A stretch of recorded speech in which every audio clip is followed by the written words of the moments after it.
In the opening scenes from the film, you can see workers on their way to work in Southampton dry docks on the Mulberry Harbour, with South Western House in the background. According to Historic England, the Whale roadway section and buffer pontoon of the Second World War Mulberry Harbour, next to the Royal Pier in Southampton, is a reminder of the prominent role of the city in the preparation and launching of Overlord. Historic England say it is a tangible reminder of the part played by the Mulberry Harbour in the success of Operation Overlord, and is possibly one of only 4 known surviving examples of a whale section in Britain. Winston Churchill stated that the harbours were a principal part of the Great Plan and were decisive in the first days of the D-Day landings. Originally intended to function for a period of 90 days, the surviving Mulberry A Harbour eventually continued in use into the winter of 1944, when the facilities at Antwerp were captured, allowing for a new line of supply to the Allied armies in Belgium and northern France.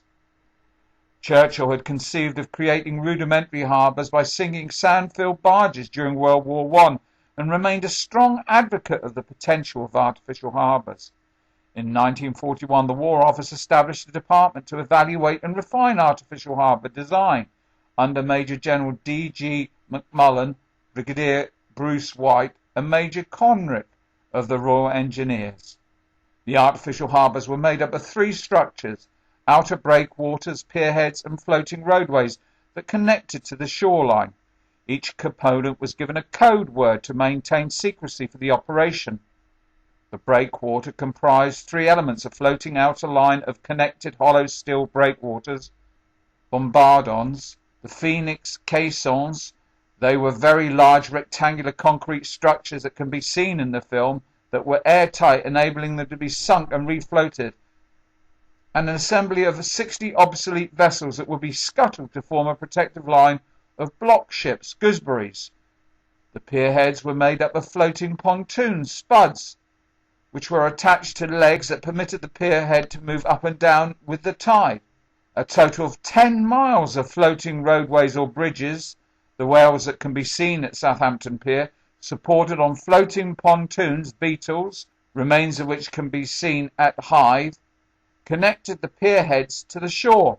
The whales were designed by Colonel Steer Webster. Orders were placed for the construction of the whales in June 1943 to about 200 companies throughout Britain.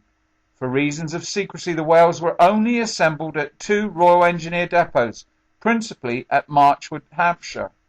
The whales were specially designed to allow the structure flexibility, both on installation and as they were towed across the English Channel in 500-foot sections, when 40% were lost.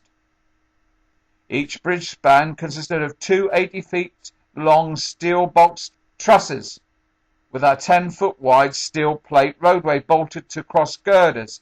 Each section weighed 30 tons. 1 in 6 of the bridge spans had sliding telescopic joints at the centre to allow for adjustments in length. After Mulberry was dismantled in late 1944, some whale sections were subsequently used as bridges in Normandy, or else towed back to Marchwood for dismantling and storage. The whale and buffer pontoon at the Royal Pier, Southampton, were installed in 1950 and originally comprised 2 sections of whale, although only one survives today. It was used as a roadway linking the landing stage for the Isle of Wight ferry.